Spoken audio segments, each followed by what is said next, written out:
どうも、首輪です。この中古で購入した軽キャンピングカー仕様の軽バン、いろいろ DIY してきました。最後にやりたいのが塗装です。今はよくある標準色のシルバーみたいな色です。これをラバーチッピングスプレーで全塗装します。アウトドア系でよく見るザラザラの塗装ですね。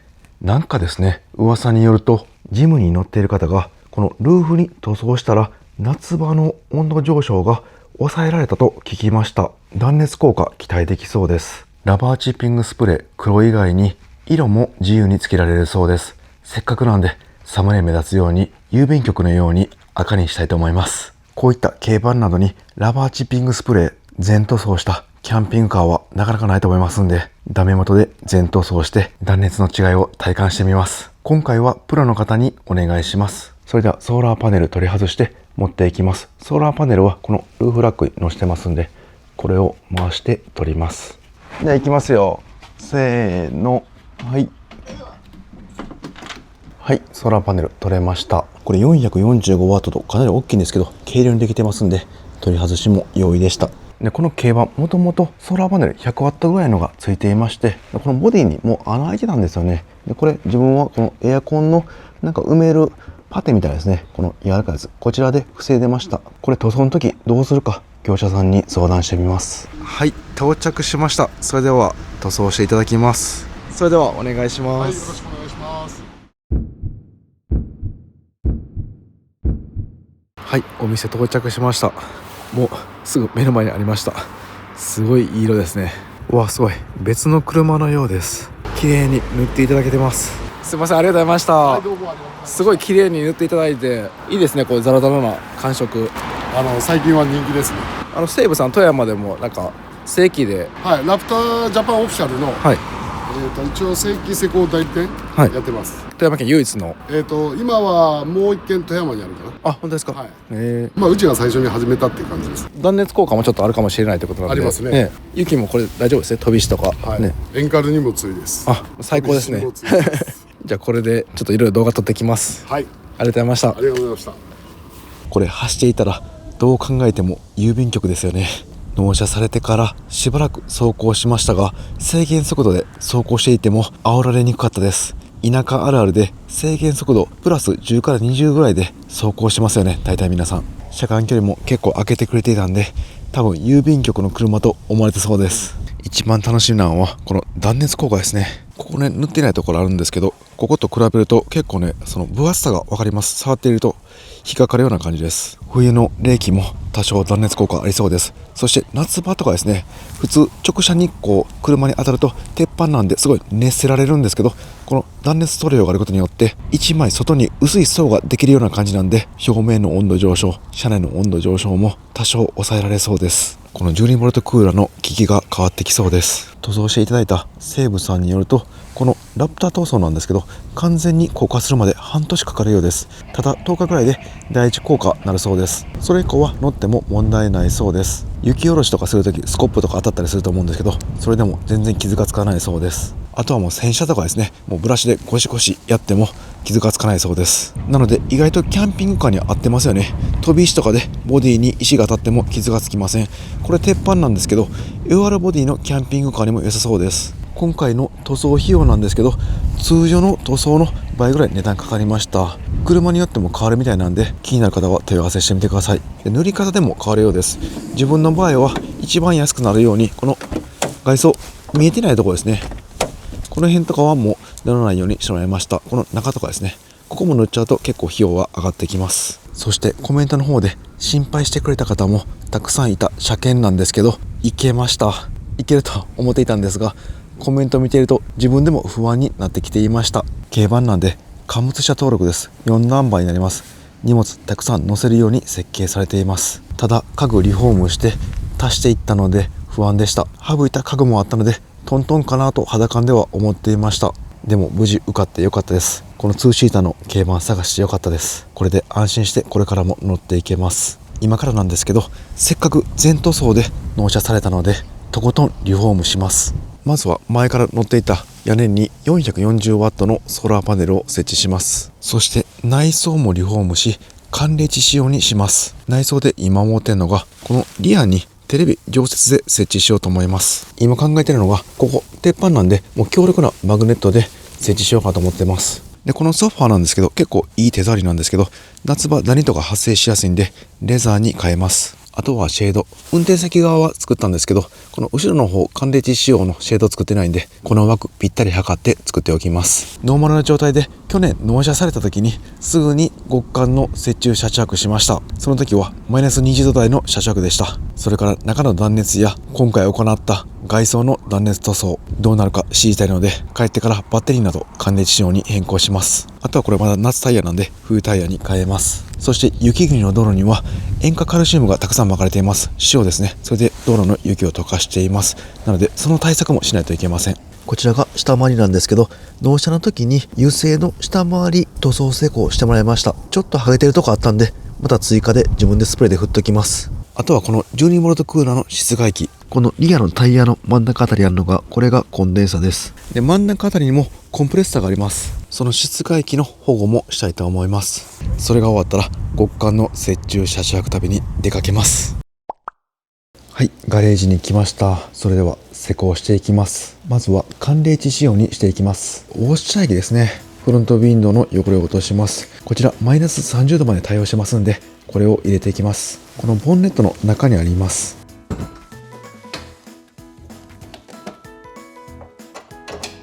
はい、ここにありました。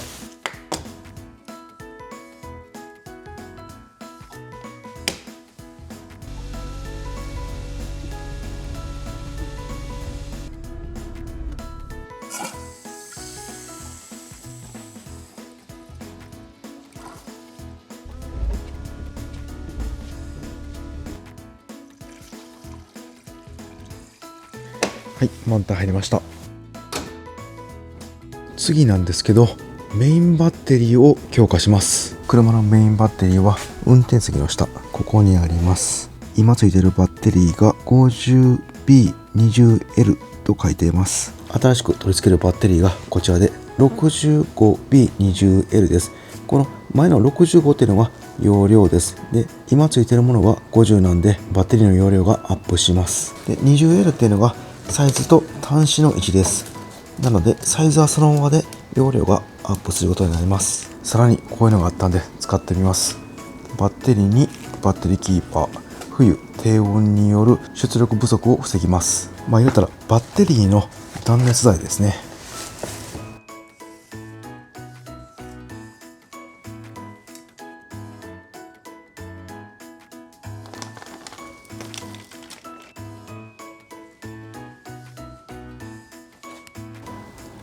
はい、貼れました。かなりあったかそうです。はい、じゃあマイナス端子から外していきます。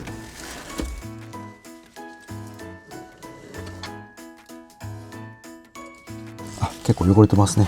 ちょっとゴミ取って端子軽く拭いておきます。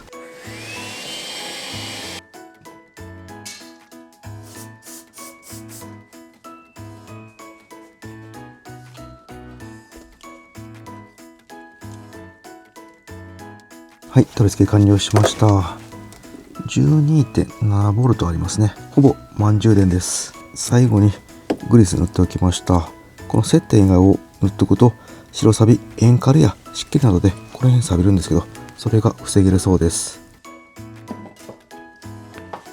今エンジン始動して問題なくかかりました。で、次はですね、下回りやっていきます。はい、今車の下回りです。ちょうど真ん中あたりなんですけど、こんな感じで黒い塗装がしてあってね、剥げてるところがところどころあります。この黒い塗装は納車の時に油性の防水塗装をしてもらいました。ただ1年経って剥げてきてるところがあります。もうこんな感じで鉄板むき出しになってますんで、ここからまた錆が始まりますんで、ここをノックストール900スプレータイプを吹きかけておきます。まだ錆が出ていないので、剥げているところだけこれを塗って保護しておきます。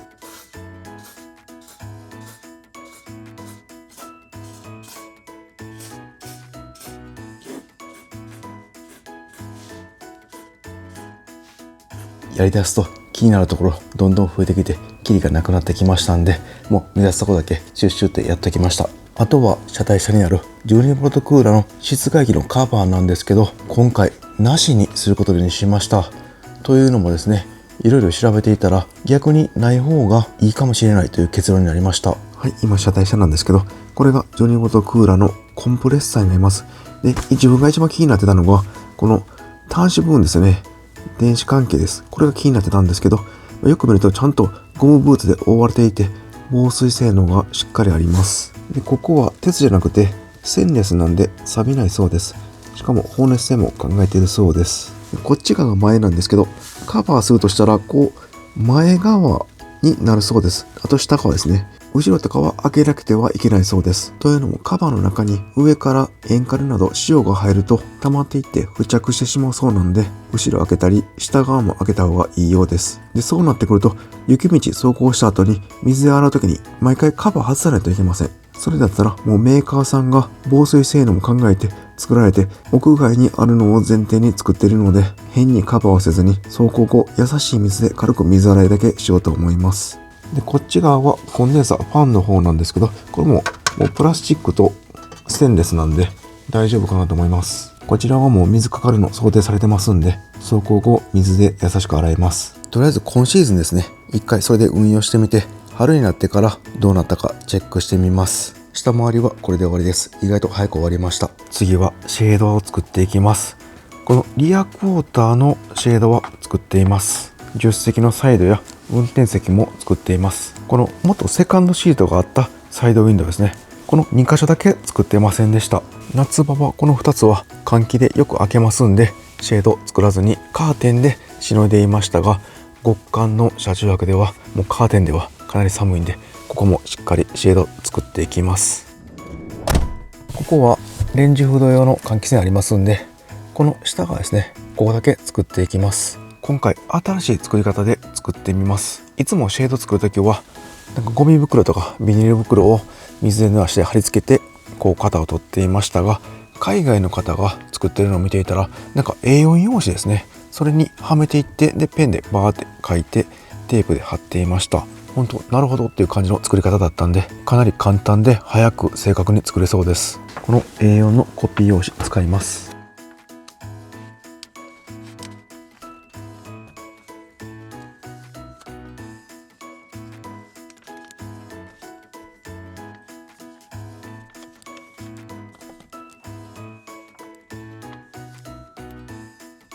これすごいですよね。紙なんで伸びません。なんでもうこのまま型取れば綺麗に枠の型が取れます。ビニール袋だったら濡らして空気も抜かないといけませんが、その必要もありません。はい、こっちもできました。なんかペタペタ貼っていくだけなんで結構早くできましたね。全然黒いもないんで正確なシェードができそうです。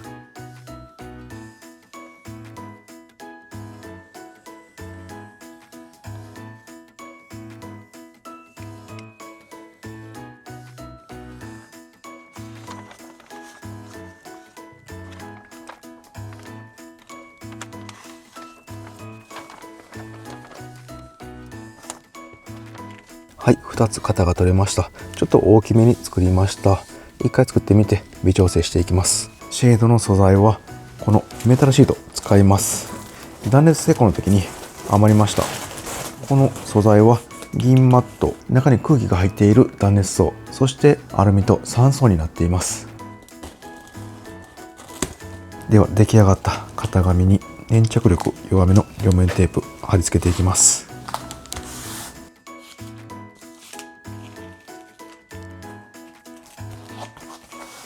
それではこのままカットしていきます。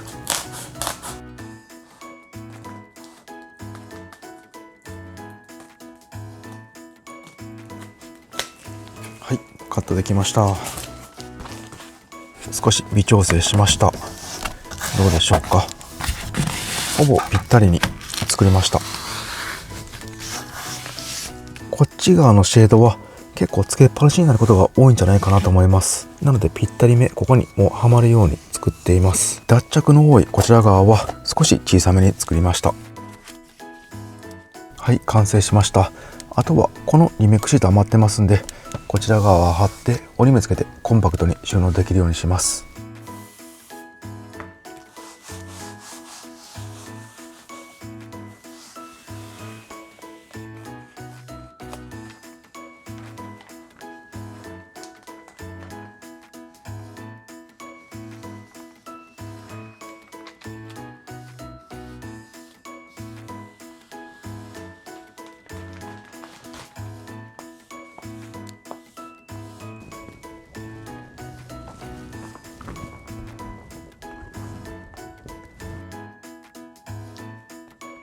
はい、できました。取り付けてみます。こちら側のシェードはよく取り外ししますんで、ちょっと緩めに作ってます。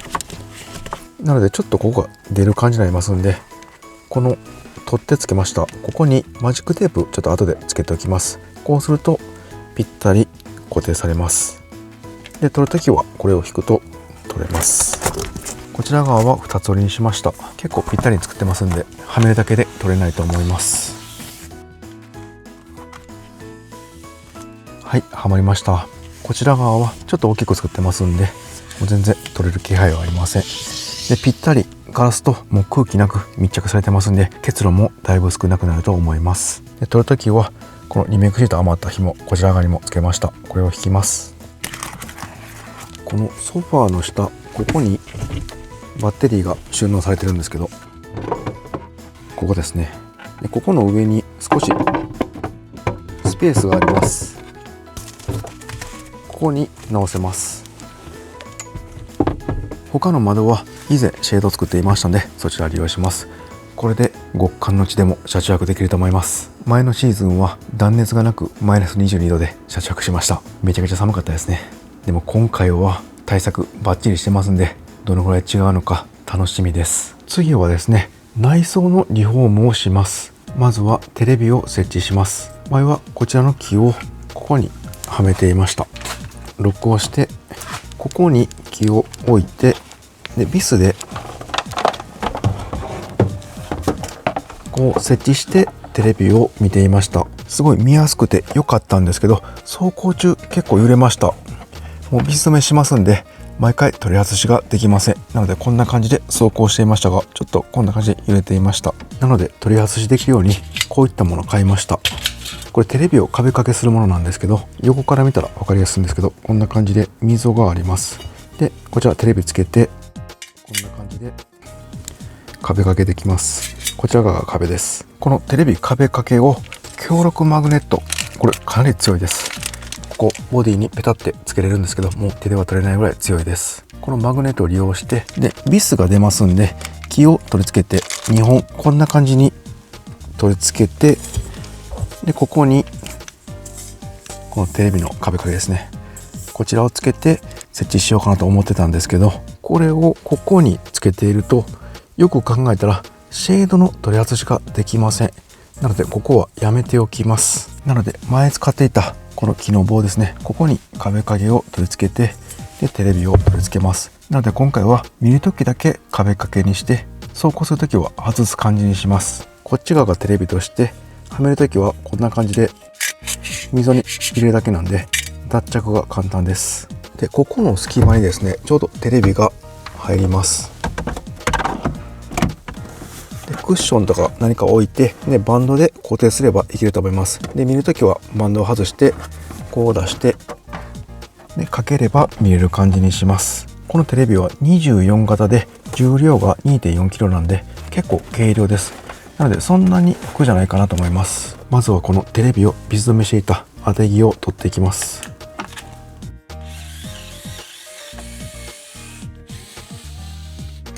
まずはこちらの壁掛けの方を取り付けていきます。こんなもんですかね。両面テープで貼り付けて、テレビの方にもこのブラケット取り付けていきます。はい、大丈夫そうですね。これで本締めしておきます。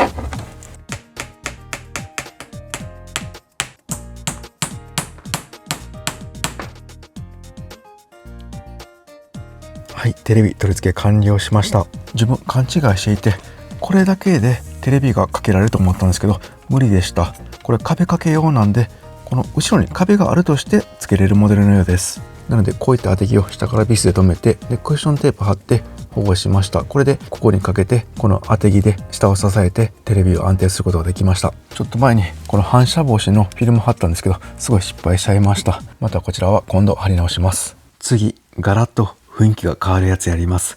ずっと前からやりたかったソファー生地をレザー調に変えます。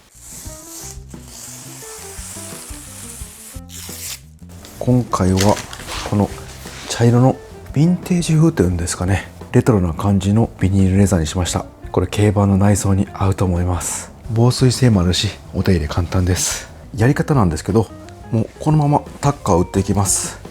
普通だったら一旦外して生地を入れ替えてタッカーを打っていくんですけど、今あるソファーの上から生地をかぶしてでタッカーを打っていきます。そっちの方が早いのでそれでやっていきます。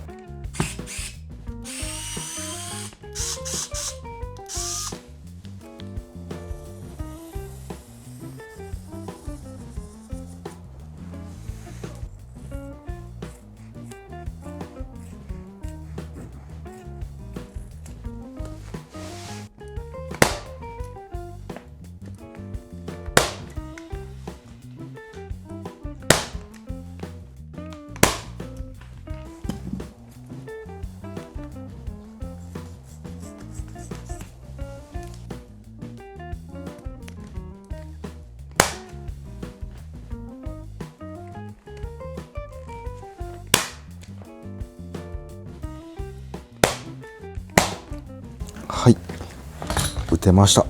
シワなく貼れました。でここですね、このブラケットを取り付ける穴が分からなくなったんで、もうドライバーで先穴開けときました。で最後にこの黒の生地ですね、こちら通気性があります。これをかぶしてタッカーで留めます。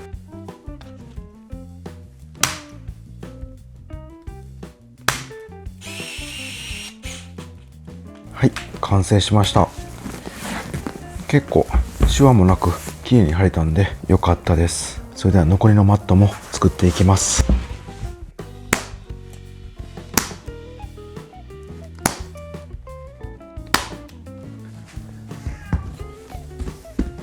はい、それではソファー戻していきます。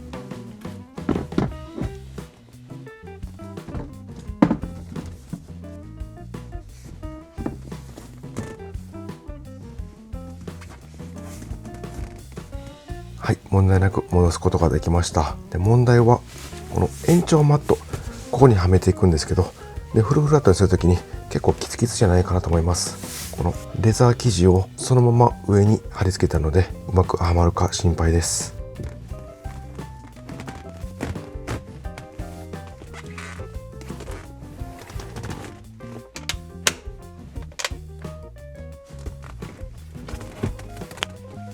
ちょっときつさはあったんですけど大丈夫そうでした。ずっと使っていくと生地が馴染んできそうです。で最後にここはめて完了です。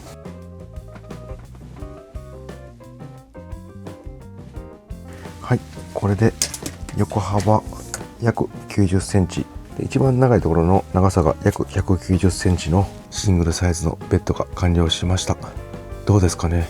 結構雰囲気いいですよね。ウッド調の落ち着いた雰囲気の内装になりました。テレビや断熱シェードもつけてみました。ここで雪景色見ながらコーヒー飲んだらめちゃくちゃ美味しそうですね。この生地ビニールレザーなんですけど、ダニは通さなくて防水性能もあります。なのでお手入れも簡単ですが、結構ねやっぱりひんやりします。極寒での車中泊の時、これがどう影響するかですね。かなり冷たくなりそうです。先ほど作ったこの窓の断熱シェードなんですけど、ここにマジックテープ取り付けました。ここをくっつけると窓にピタッと密着されます。で外すときはこのマジックテープを外してここを引けば外すことができます。次なんですけど、ここの小上がりの一枚板ですね、これだけニス塗ってなかったんで塗っておきます。ここの小上がりは靴脱いでゆっくり靴下でくつろげますんで、かなり気に入っています。それではサンドペーパーの240番で表面削っていきます。はい、じゃあこの水性ウレタンニスツヤ割り、こちら塗っていきます。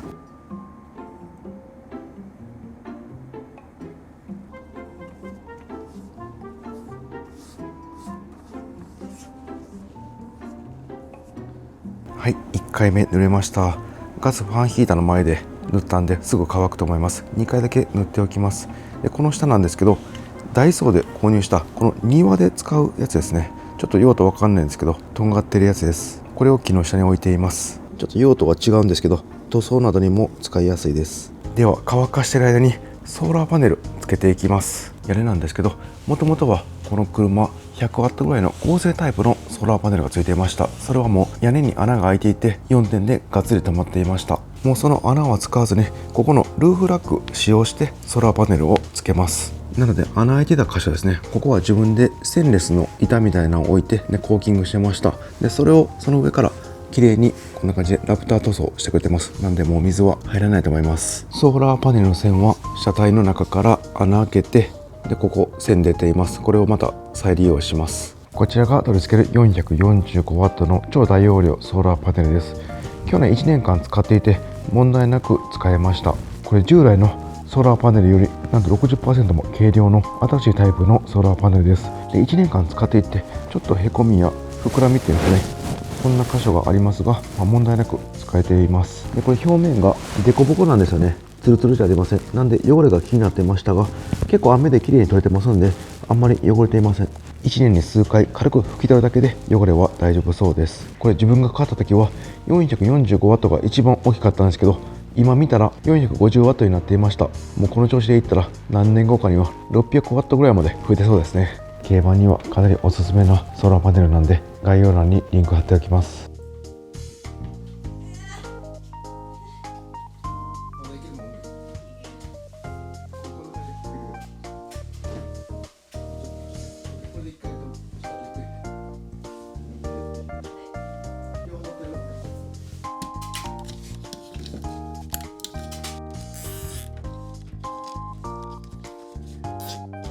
ソーラーはこの位置で固定します。このブラケットで締め付けて固定するんですけど、傷ボディいきそうなんでこの保護テープ貼って傷を防止しておきます。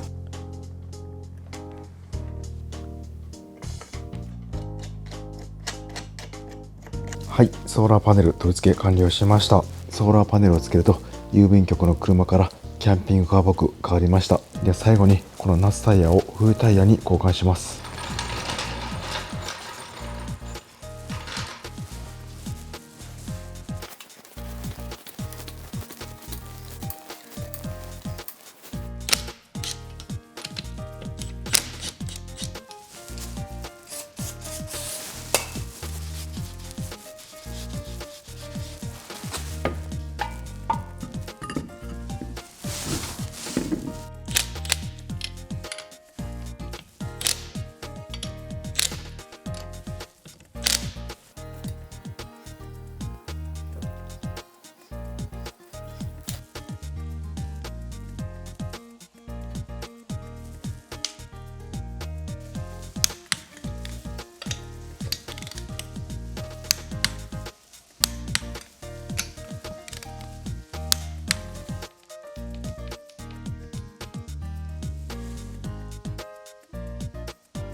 では最後にタイヤの空気圧と温度がリアルタイムでチェックできる空気圧センサー入れていきます。で今回ですね、この柏村というメーカーの空気圧センサー入れるんですけど、いつも使ってるんですけど小型になったようです。そしてこのタイヤバルブキャップも小型になって軽量になっています。取り付けていくんですけど、雪国は融雪剤でこのバルブキャップが取れなくなります。先日も痛い目に遭いました。なのでこのシリコンスプレー軽く塗っておきます。